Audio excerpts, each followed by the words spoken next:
Ho ho! Can you see my power? My rhyming ability will surely make you glower. Okay, I can't keep up with that. I'm sorry. I mean, like, those Paradox brothers, man, zipping and bouncing all over their room, doing rhymes and shit. I'm sorry, I can't. But I have more of a chant rather than a rhyme. It's the summoning incantation for the Gate Guardian, because, as we all know, the strongest cards need to have a summoning incantation, and if you can't read Ancient Egyptian, you're pretty much out of luck, right, Mai? Okay. Whew. Elements of thunder, water, and wind, Suijin, Sanga, Kazijin begin. Pool your powers in eternal light. Show these fools your unstoppable might. He is pain beyond description. He'll mark the graves with your inscription. Gate Guardian! Really f***ing sucks. I mean, really sucks. Okay, so the Gate Guardian is the perfect example of a card that was built up to be like this indestructible force. I mean, look at the damn thing. It's huge. It's like freaking Voltron or the Megazord combining 3 other monsters on top of it to create this behemoth. And it's got 3,750 attack points. I don't know why they tacked on that extra 50, but I just felt like that, 3,700, that's big, but, you know, it's not big enough. We could just round it up to 4,000, but no, that's too strong. Let's make it 3,750. It's the perfect example of hype built up for a card, and I remember when I was a kid, I wanted this card so freaking bad, because they played it in the anime, the Paradox Brothers, and there's that epic scene where Yugi and Joey are in the tag duel, and the Paradox Brothers are doing their Labyrinth shit, basically making up the rules up for that particular duel as they went along. Like, I should do an entire video just based on that episode, or those, like, that 3-parter, because holy shit, that was nuts. That was literally just a 3-part episode of, like, Yugi and Joey trying to play the game, and the Paradox Brothers just like, nah, you can't. We summon Black Skull Dragon to attack. No, you can't, because the Black Skull Dragon can't move in the maze, because it's, what was it again, brother? It was a no-fly zone. It's a no-fly zone! That was just a ridiculous duel, but I remember watching it, and I remember the scene where they summon the Gate Guardian, and Yugi's there, and he's like, the Trinity, it's in the class of Exodia, and when I was a kid, that was the most imposing thing ever. Now that I'm aware of, like, I mean, I'm not competitive, obviously, but I know more about the card game than I did back then. Back then in Season 1, I still didn't even know how tributes worked. But now looking back on it, watching the episodes I did today, I watched the 3-parters again just to kind of flavor it for this video, and that scene where Yuki's like, it's in the class of Exodia, I let out a good, hearty gut laugh. You know, the kind of laugh you don't usually have. You know, you could chuckle every now and then. You see a funny cat video on Facebook, like, no, I let a good, hearty, like, oh, Yuki, oh, you're gonna make me puke. Like, okay. So, yes, Gate Guardian, clearly in the same class as the cards that warrant an instant win condition, because as we all know, if you summon Gate Guardian, you've pretty much already won the duel. I mean, there's nothing the opponent can do about it. Alright, so let me tell you, I have a few stories revolving around the Gate Guardian, alright? But, as for the card itself, okay, let's take a look at this, alright? So, let's just read it here. This card cannot be normal summoned or set. Makes sense. A lot of strong cards, some of the strongest cards in the game just can't be normal summoned, right? There has to be some kind of special condition to this, okay. This card can only be special summoned by tributing Sanga of Thunder, Kazejin, and Suijin.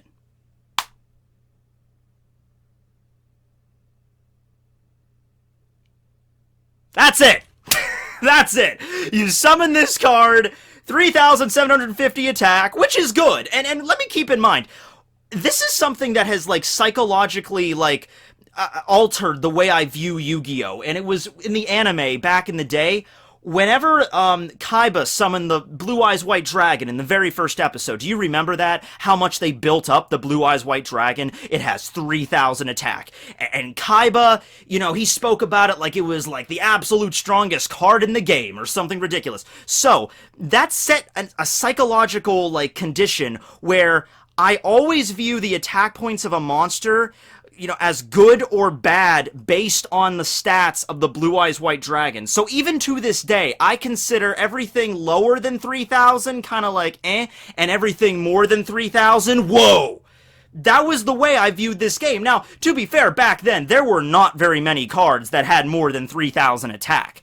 I mean, yeah, you could throw equip spells and, you know, various other spells and, you know, trap cards in order to get your attack points up, but in terms of a card that you could just throw down on the field that has a straight-up attack of 3,000 or higher, those were pretty hard to come by. I remember when Ultimate Obedient Fiend came out, which is just a common card, but it had 3,500 attack. I remember when Perfectly Ultimate Great Mauve. I remember when Weevil played that in the anime. In fact, I remember when he played that in the anime, and specifically when he was, you know, dueling against Joey, and he said only Gate Guardian and the Blue Eyes Ultimate Dragon have enough attack points to destroy my Perfectly Ultimate Great Moth.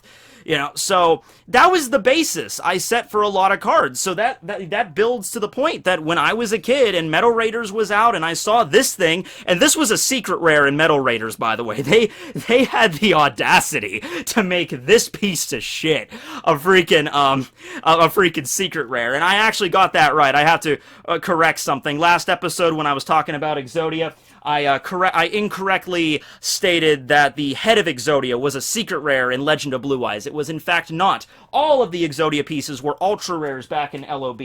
And still, that was pretty hard to get your hands on all 5, but the Gaia the Dragon Champion was the other secret rare. But no, Gate Guardian, I'm 100% sure. It was a secret rare in Metal Raiders along with 1,000 Dragon, okay?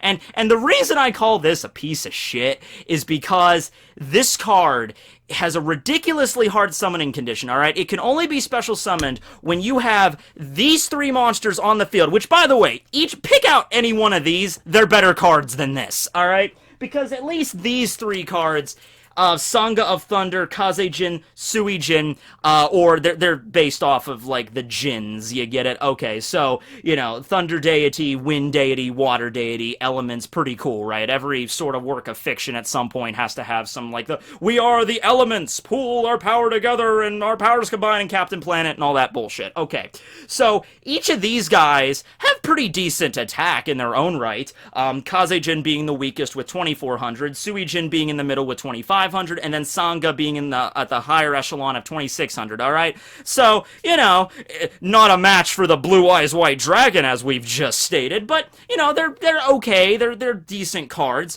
Each one requires 2 tributes to summon, and so that's the reason why getting all 3 on the field at the same time just to summon Gigi is gonna be pretty hard. But at least these cards have effects that are useful in battle, at least a little bit. And all 3 of these cards share the same basic effect. The effect works like this. If your opponent, on their turn, attacks one of these cards while it's in face-up position, you can reduce the attacking monster, the attack points to 0. So, I mean, like, your opponent would have to be rather stupid to attack these cards, knowing the effect, because they have to be face-up, you know, without some sort of spell or trap or other monster effect to negate the effect of these cards. But if they were to be stupid enough to attack these cards, let's say, you know, you have a Blue Eyes White Dragon that attacks SANGA. Well, SANGA can activate the effect, Blue Eyes gets dropped to 0, and, you know, 2,600 life points just immediately get deducted, because you know, 0 versus 2,600. So, at least those are useful, though. Like, your opponent's probably not going to attack you, so it's not that useful, but it's something. It's freaking something! Gate Guardian has nothing! No protection against spells, no protection against traps, no protection against monster effects. Torrential Tribute, you could kill this thing fairly easily, okay? Oh, even back then, this wasn't hard to get rid of. Dark Hole, Raigeki. It has no protection against anything. And they suckered me so hard to want this card. Let me tell you something. Here's one of the stories about the Gate Guardian, okay? This has been a card that has just been, you know, just hovering over my head ever since I was a little kid. So, there was a rare collectibles store in the mall that I went to when I was a kid with my dad a lot, alright? And they, of course, had Yu-Gi-Oh cards back in the day. They're still in business, and I was in there a few months ago. I was actually looking for that Pokemon Master Trainer board game that me, Casey, and Zach played that one night. I'll put that up there.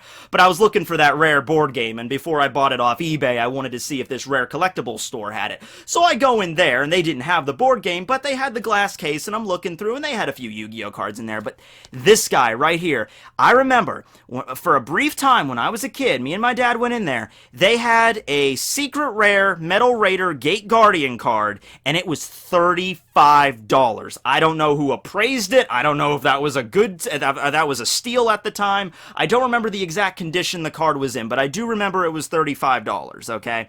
And I had $30 on me that day, and I asked my dad to give me the extra $5, and he wouldn't give it to me because from my dad's perspective, it's you're spending $30 on cardboard. You know, that's my dad's perspective. The same thing with Pokemon cards growing up. I mean, he would buy me a booster pack whenever we went to Walmart or something, but whenever I came to, you know, spending like more than $10 on a single piece of cardboard, my dad was not having it, so I could not get the Gate Guardian that day. But I want to thank my father because it's not like I could actually summon it because I never had all three pieces when I was a kid.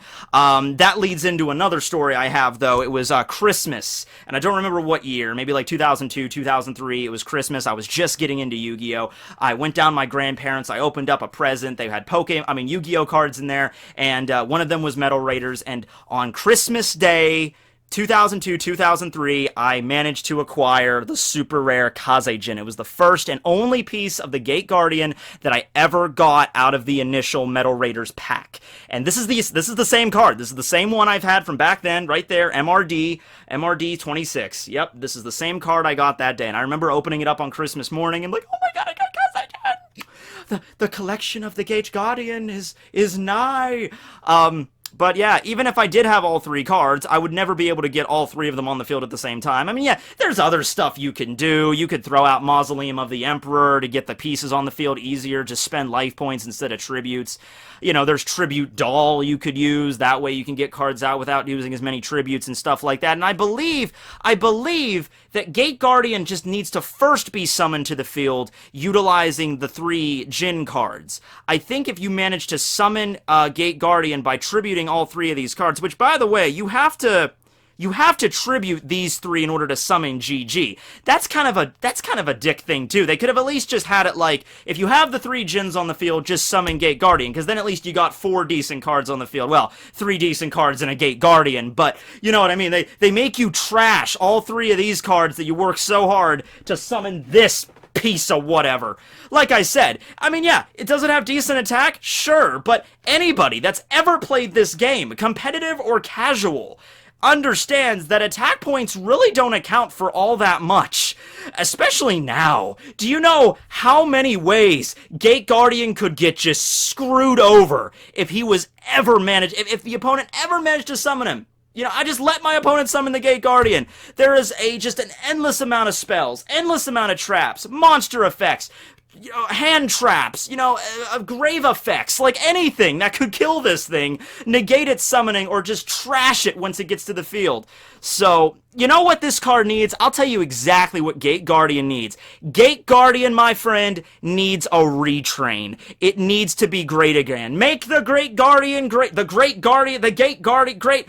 Make it great again. Trump reference. Okay. Because here's the deal with retraining cards. And I like that concept. I do. Because usually, I'll be honest with you, a lot of times when they retrain cards, it's like they go back and they're out of card ideas. So they go back to the first season of the anime and they're watching it, and again, they're like, oh, hey, remember that card? Oh yeah, that exists, but it's a normal monster. It's not an effect like it's in the show. I have an idea. Why don't we make it an effect card like it was in the show? Oh, okay. So the first example I have of this is in the second episode of Yu-Gi-Oh! When Yugi was dueling Pegasus over that, you know, VHS tape. Pegasus summons the Illusionist Faceless Mage, and the Illusionist Faceless Mage had the ability to, like, paralyze Yugi's Dark Magician, but the actual card is just a vanilla monster. It has decent D, but there's no effect like that. Well, later on, they did retrain that card into the Illusionist Faceless Magician, and it does have a similar effect. Other cards that I know got retrained were the 3-legged zombie, as well as Relinquished, who is a Link monster now, I guess. Okay, but I liked retraining, so do that with the Gate Guardian. Or, I mean, I could think of a bunch of different ways to make this card decent. First off, here's an idea. Make it a fusion card. Why does it have to be an effect monster? Make it fusion, contact fusion preferably. That way at least it can get to the field easier because you don't actually have to freaking summon the 3 genies first. Djinns, sorry, genies and djinns kind of different. You know, you just, oh, I managed to summon Kazejin to the field. I have these 2 cards in my hand. You could throw out some spells in order to search your deck for these things, get them in your hand, and then just contact, you know, just have it in your extra deck. Just contact fusion, bam, Gate Guardian.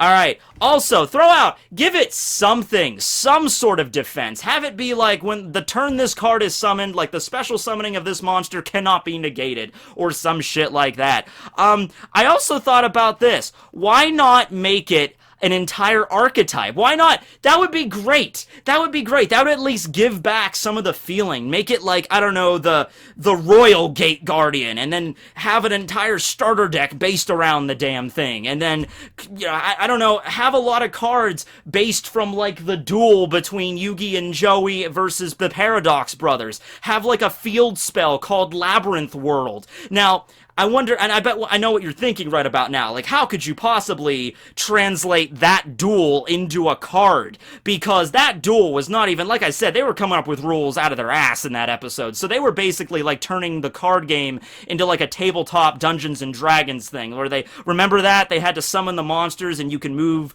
the monster through the labyrinth based on the level of the cards. So, you know, if your card was level 4, you can move 4 spaces in the maze, and there was a bunch of other stupid rules, like, I summon the wall shadow, and he can move wherever he wants because he's a part of the wall or something. And then the Drurai Gumo as a spell card, remember that? So how could you possibly translate that into a card? Well, I have an idea. I have an idea. Now, keep in mind, remember, I'm not an expert on all the new shit coming down the pipeline with Yu-Gi-Oh! Probably not even the stuff that's, like, in the last 5 or 6 years or so. So maybe the archetype I'm about to explain to you, my idea I came up with, it might already exist. And if it does, let me know. But this is my basic idea for an archetype based around the Gate Guardian. Make a bunch of cards, including the retrained version of the Gate Guardian. Make them so that every single action that your opponent tries to do, every time they try to play a card, every time they have to summon a monster, every time they try to activate a trap, or activate a spell, or even a monster effect, have them flip a coin first. Like, come on now. That would be the perfect representation of all of the bull crap that happened during that Labyrinth duel. Sometimes Yugi and Joey would be like, do this! And the Paradox Brothers are like, haha, you cannot do this, because the Labyrinth says no. And then other times they do stuff like that time they flooded the field with water and then Summon Skull used lightning and it destroyed Suijin. That apparently worked. That was a shot in the dark, but it worked, right? So every single time your opponent tries to special summon something or activate a spell, let's say you have a field spell called Labyrinth World and it has this effect, and it's like if you manage to summon the Royal Gate Guardian, then there's 2 coin flips. So it's like, I'm gonna activate Torrential Tribute, but you gotta flip a coin first. If it's heads, it's activated. If it tails, it goes back face down. It's like, shit. Alright. It would be so annoying. And like I said, maybe that archetype already exists in some way, in some form. I don't know, but it's pretty funny. Who's that monster? It's Suijin! Suijin. Oh, but man, let me tell you, man, I know I'm kind of like venting at this point. Can you feel it? It's just like I'm letting all of this out. This is a card I wanted so bad. Like I have the old school card catalog here, and I know I said I was going to do this. I said I was going to read from this more. So if you missed the first episode, this is the old Yu-Gi-Oh card catalog. And the weird thing about this card catalog is it doesn't just have the cards listed, like, you know, in like what their attack and defenses and everything and their levels. The person that wrote this book put flavor text in for all of these cards. So all of this text you see in these boxes, those are not the monster effects. Those are like flavor text specifically written just in this book. So let me pull up freaking Gate Guardian here. Yeah, this is MRD. Shadow Ghoul, freaking Bistro Butcher, Barrel Dragon. Like, let me read you Barrel Dragon here. Bandit Keith punish Joey with this card. It's not risky to play heads or tails, because there is no negative effect if you lose. On top of that, Barrel Dragon can attack. I love how they had to put that in there. On top of that, it's also a card that can attack. I'm like, well, it's a monster, so I would assume so. When Barrel Dragon is on the field, use its effect and give your opponent a lot of pressure. Aw, man, you screwed it up. You should have put, unload on your opponent or give your opponent lots of firepower. Alright, here's Gate Guardian. MRD000. It's a secret. This monster used by the Paradox Brothers is incredibly powerful, but extremely difficult to summon. I'll tell you what, it's only powerful if your opponent is Joey Wheeler and runs like 2 traps and 3 spell cards in their entire deck. Okay, I'll give it to you then. If you can manage to throw out Gate Guardian, your opponent has nothing but monsters, no spells and traps, and no effect monsters worth a shit, then sure, congratulations, Gate Guardian is worth something, but yeah. Just today, I was texting my friend Phil, because I play Yu-Gi-Oh! With him, and, he's like, oh, you doing anything tonight, man? And I'm like, yeah, I'm doing a Yu-Gi-Oh! Video. I guess I'm doing Yu-Gi-Oh! Videos on Sunday now. And he's messaging me. Let me just read you these messages here. I'm like, doing anything today? Yeah, I gotta make a Yu-Gi-Oh! Video tonight when I get back. Nice. Are you doing a tutorial duel, or are you doing a card discussion? I'm like, yeah, I'm doing a card discussion. Think I'll do the Gate Guardian this week. LOL. Shitty Gate Guardian XD. The 3 parts are better by themselves. I'm like, yeah, they are. So, man, this card, it needs something, guys. It needs something. It needs a retraining just to kind of, like, is this card ever used in any sort of play? Alright, well anyway, let's talk about how the Gate Guardian works in the anime, I guess. Now, I already mentioned the episode in great length. It's in the Duelist Kingdom arc, and this is where, Yugi and Joey have to tag battle against Para and Dox in order to get out of the labyrinth. There is the doors, you must make a choice. Which is really messed up when you think about it, because it's like, yeah, you win this duel and you either get out or you wander around a labyrinth underground and you die of starvation. Pick your poison. So, yeah, in that episode, the Gate Guardian works a little different. They actually had to do something to make it good. So, first off, the first 3 pieces that you summon, they don't actually appear as monsters. They appear as these box things, like offering tribute, and then finally they get released in one go, and the Gate Guardian appears. Now, it's not actually one monster in the anime. It's just 3 monsters stacked on top of each other, like a Jenga tower or some shit. So, the way that Yugi and Joey have to defeat it is they have to figure out some way to destroy all the pieces, because they managed to destroy Suijin, but the Gate Guardian is still there. And I don't think it has like one set of attack points either. The attack is broken up into the cards. And by the way, if you want to know the real reason why it's weird attack, like 3750, it's because they halved the attack of all of the pieces and then added it all up. And because Suijin, 2500 divided by 2 is 1250, that's why it has 3750. At that point, you could have at least given it attack points that were, like, devastatingly powerful, like, ridiculously high. Just add up all of the cards' attack points, then it would get to, like, what, like, over 7,000. It would be ridiculous, but at least that would be more than what it has. I'm like, it's already a pain in the ass to summon. At least make it so that if you manage to summon the damn guy, he's stronger than any other card that currently exists in the game, at least at the time. Maybe now, I don't know. I think it would still be, because I think there's, like, even now, I don't think there's any card in the game that has just a base attack at, like, 7,000 or more. I think it's, like, 5,000 or 5,500 or something like that is the absolute highest base attack you have with a card. I might be wrong on that, but I think it might be actually a 5-headed dragon, or the Dragon Master Knight actually might be one of those cards. But I'm pretty sure there's one that came out after that, but that's neither here nor there. You'll let me know about that below. But yeah, that was in the anime, and Yugi and Joey managed to, defeat the Paradox Brothers and get out of the labyrinth and whatever. Now, the Paradox Brothers show up one more time in the anime during GX. And I'll have to admit, at this point, I was kind of getting out of watching the Yu-Gi-Oh anime, but I don't remember liking that episode too much. I remember thinking it was kind of boring that they brought him back.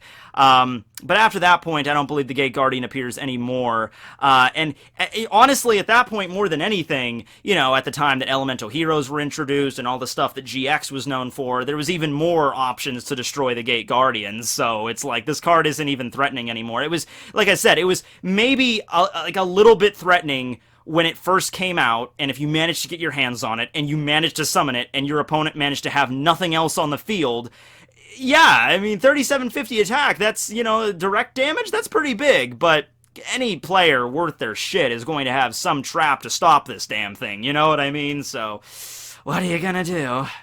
Is that the episode? Man, I thought I was gonna be able to go on more about that guy. I don't know. Let me tell you something. He's been pissing me off quite a bit, because all these Yu-Gi-Oh keychains I got, you could get these things like at Walmart, and they're like a $5 thing, and you don't know which one you're going to get, like as a keychain, and I thought it'd be pretty cool to have some stuff, you know, for the backdrop of my videos.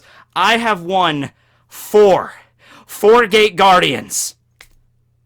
0 Time Wizards. I just want the Time Wizard. I thought it would be fun to have a Time Wizard keychain, but 4 Gate Guardians, 3 Blue Eyes White Dragons, all of, by the way, are like the secret parts of that, and I can't win 1 Time Wizard. Life just isn't fair sometimes, you know? But anyway, yeah, that was the Gate Guardian. But anyway, to sign us out, I guess, if you somehow manage to have a Metal Raider Secret Rare Gate Guardian, I don't want it or anything, but sell it, because then you could at least get some worth from this thing. I wonder if Gate Guardian has ever managed to have been summoned in a competitive duel. Probably not, but that would just blow my mind if that ever happened, you know, and it would just get destroyed automatically. Nuts. But yeah, that's that. I guess I could read the descriptions from the other cards. The Jins. They're all really long, though. Like, let me read you Kaze Jin's, because he's kind of my favorite, because he's the first one I got. He was the only one I got when I was a kid. A rare spellcaster with wind. Kaze Jin uses its own breath to create a wall of air to stop its opponent's attacks, though it is not as powerful as SANGA of the Thunder and Suijin. Kaze Jin has the ability to make the attack of an opponent's monster 0. However, you have to ask yourself, is it worth to offer 2 monsters as a tribute to summoning Kaze Jin? Well, I ask you, punk, do you feel lucky? No, it doesn't say that, but it does say, if you do summon this monster, then definitely attack. You heard it. The official Yu-Gi-Oh! Card catalog. The dude that wrote this, I have no idea who it is. Who put this? Do you have the name in here? With flavor text by? No, it doesn't have his name in here. But if you manage to summon this card, you definitely have to attack, guys. It says definitely. 100%. You summon Kaze Jin, basically it's a requirement. You gotta attack. Also, funny thing with Kaze Jin, I just noticed when doing this video, here's a picture of Kaze Jin, alright? I always just assumed that Kaze Jin didn't have a face. It was just like the mouth and then the symbol. But if you look really carefully, you can see the eyes. Can you see them yet? Here, I'll help you out. Boom! Kaze Jin has eyes! Kind of freaky when you look at it from that perspective. It was a neat little gimmick, you know, a perfect marketing strategy to get you to buy more booster packs of Metal Raiders. You know, the same thing with Exodia. In fact, I wonder if that's what they were doing for a while. Like, okay, with Legend of Blue Eyes White Dragon, the whole reason people are going to be buying the booster packs is to get pieces of Exodia. So when we released Metal Raiders, they had to do kind of the same thing. Like, people are going to keep buying the booster packs to get the pieces of the Gate Guardian. Maybe that was their gimmick for a little while, and for a little while longer, I think it continued like that. Next up was what? Magic Ruler. I didn't like Magic Ruler very much. Magic Ruler was kind of a shitty booster. Didn't really have anything in there. I mean, I think that's the one that introduced Ritual Monsters, which we're going to have an entire episode based around Ritual Monsters. I have a bunch over here that I actually ordered off of eBay recently, because the old school Ritual Monsters, like Zera the Mant and like, Magician of Black Chaos, those were also really big fan. I loved Ritual Monsters. In fact, when Vrains was coming out, I was kind of hoping that with Vrains, they would revitalize the Ritual Monsters a little bit, but instead we got we got Lynx instead, which stole the color from Ritual Monsters. But is not actually ritual monsters. Ritual monsters get such a bad rap. I love ritual monsters. But yeah, that's where we got introduced to, like, Performance of Sword and Crab Turtle and everything. A bunch of effect monsters in Magic Ruler. But anyway, hope you guys enjoyed the video. Next episode, I'm not sure what I want to talk about, but I want to get into the anime, because I remember the whole reason I started this show was to talk about various things of, Yu-Gi-Oh! Histories. Not just the card game, but also the manga and the anime. And I reference the anime in all these episodes, but I want to talk about the stuff, like the weird stuff that happened in the anime only, So maybe next episode we'll talk about, like, the time Yugi destroyed the moon, or attached the monster to Catapult Turtle and destroyed a castle, which wrecked out Panic's life points. Maybe we'll talk about those moments. Okay. Well, anyway, hope you guys enjoyed the video. Tekking101 signing out. Gate Guardian!